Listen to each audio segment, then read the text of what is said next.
Hello friends, मैं Jitendra Sharma GS for competition में आपका स्वागत करता हूं। और आज का हमारा सबसे महत्वपूर्ण टॉपिक है वॉरेन हेस्टिंग्स की बायोग्राफी।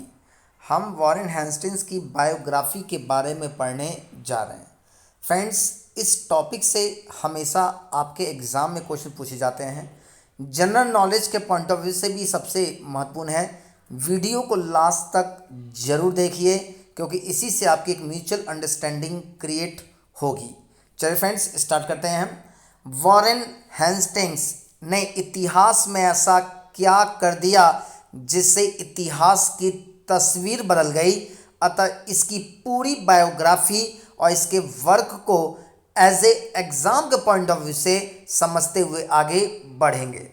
अगर हम वॉरेन हेस्टिंग्स की बात करें तो वॉरेन हेस्टिंग्स का जन्म 6 दिसंबर 1732 यानी 1732 को हुआ था, जबकि इनका जन्म चर्चिल ऑक्सफोर्डशायर में हुआ था। नोट कर लीजिए, यानी 6 दिसंबर 1732 को चर्चिल ऑक्सफोर्डशायर में इनका जन्म हुआ था, जबकि इनकी मृत्यु 22 अगस्त 1818 को हुई थी 85 वर्ष की उम्र में।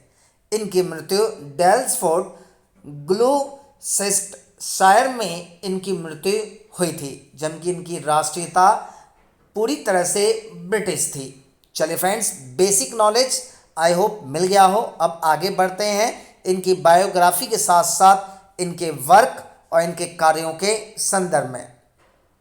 अगर हम आगे बढ़ें तो यहाँ पर वॉरेन हेस्टिंग्स की बात करें तो वॉरेन हेस्टिंग्स ने 1750 में ईस्ट इंडिया कंपनी में क्लर्क के रूप में कोलकाता आए थे। यानी इनका पहला अपॉइंटमेंट 1750 में एज ए क्लर्क के रूप में इनका अपॉइंटमेंट किया गया था।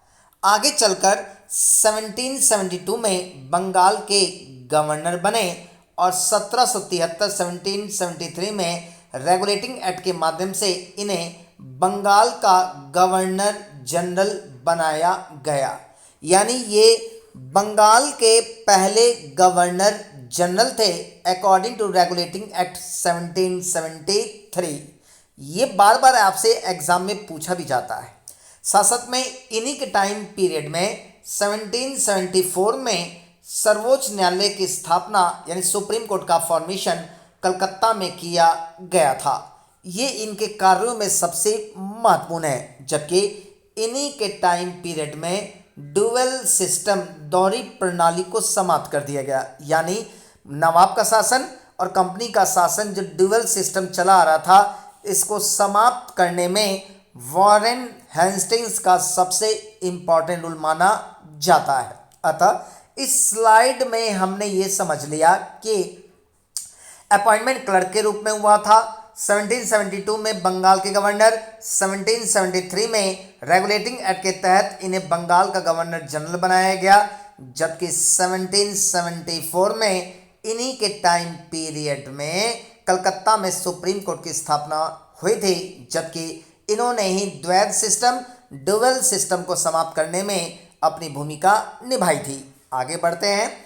बायोग्राफी के संदर्भ में अगर इनके कार्यों की बात करें तो और समझते हैं।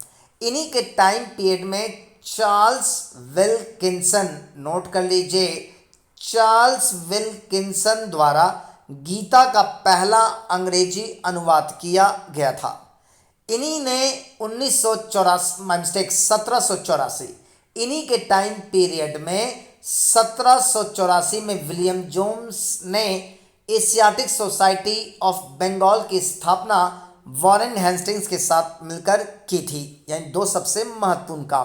पहला, चार्ल्स विल्किंसन द्वारा गीता का अंग्रेजी अनुवाद 1784 में विलियम जोन्स के साथ मिलकर एशियाटिक सोसाइटी ऑफ बंगाल की स्थापना की गई थी। आगे बढ़ें।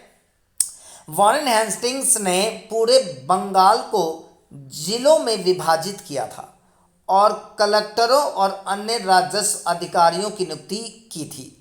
साथ साथ अगर बात करें इनके फंक्शंस की बात करें, जिला स्तर पर दीवानी और फौजदारी अदालतों की शुरुआत इन्हीं के टाइम पीरियड में की गई थी, जबकि कलकत्ता में अपीलीय अदालत का फॉर्मेशन इन्हीं के टाइम पीरियड में किया गया था।